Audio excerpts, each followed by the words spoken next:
Good afternoon, welcome. We will talk about present and future. Professor Weizenbaum, I don't know, what your reaction is, but as you are a little negative, just a little. Nein. I was just wondering if nein, ich you bin could... nicht ein little negativ, ich bin sehr negativ. Nicht? Ja, die Hälfte meines Lebens habe ich in vielleicht was die spitzentechnische Universität der Welt ist, so jedenfalls Amerikas, im Massachusetts Institute of Technology gelehrt. Nicht? Und in Stanford University und in Carnegie Mellon Universität und viele andere Universitäten, bedeutete Universitäten in Amerika, wird sehr, sehr hart gearbeitet mit ungeheuer viel Geld. Ein großer Teil davon vom amerikanischen Militär an die Herstellung von Roboter, also menschenähnliche Roboter. Und ich denke an einen berühmten Forscher, der sagt, in 50 Jahren werden wir nicht menschenähnliche, identische Roboter haben und sogar Leute werden diese menschliche Roboter heiraten.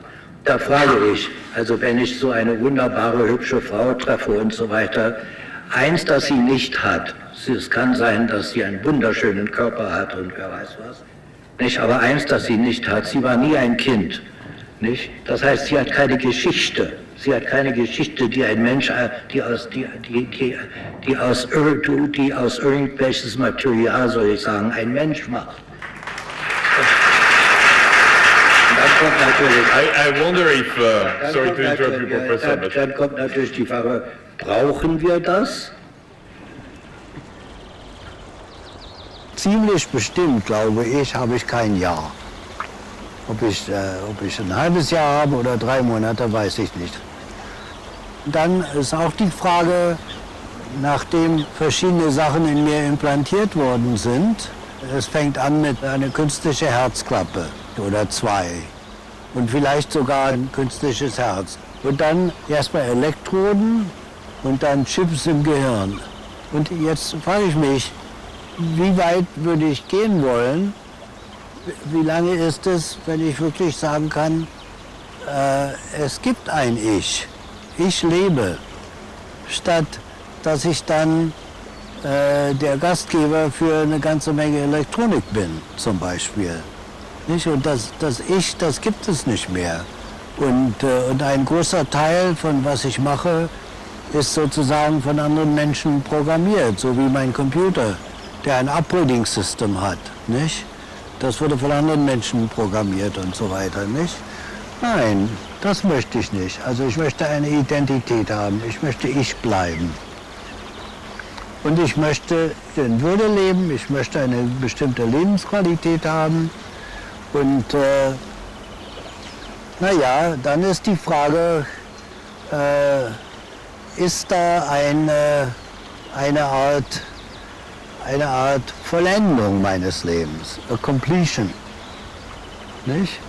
Und wenn ich das sehen kann, nicht? Wenn ich das glauben kann, dass es eine Art Vollendung ist, nicht? Dann bin ich zufrieden. Das Wort zufrieden gefällt mir in diesem Kontext nicht, ich meine in Frieden, nicht? Ja.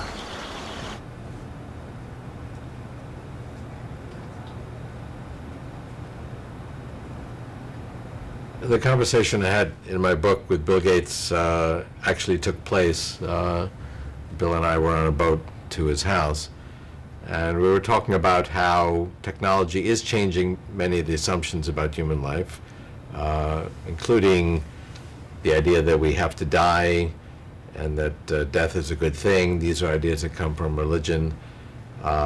Religion emerged in pre-scientific times.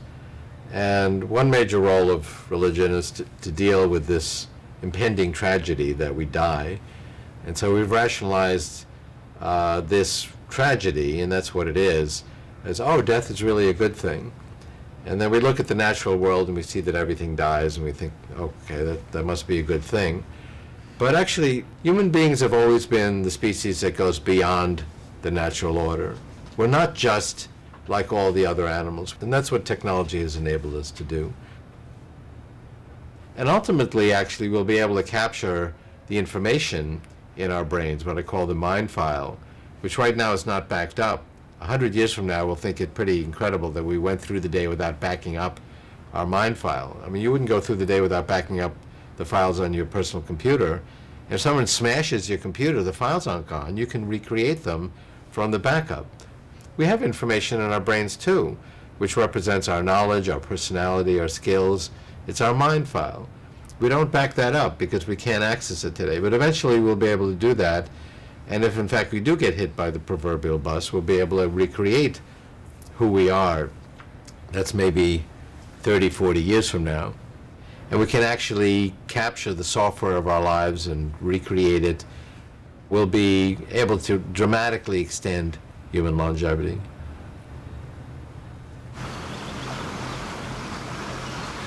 Ja, was ist ewig? Irgendwann wird die Sonne ausbrennen, zum Beispiel.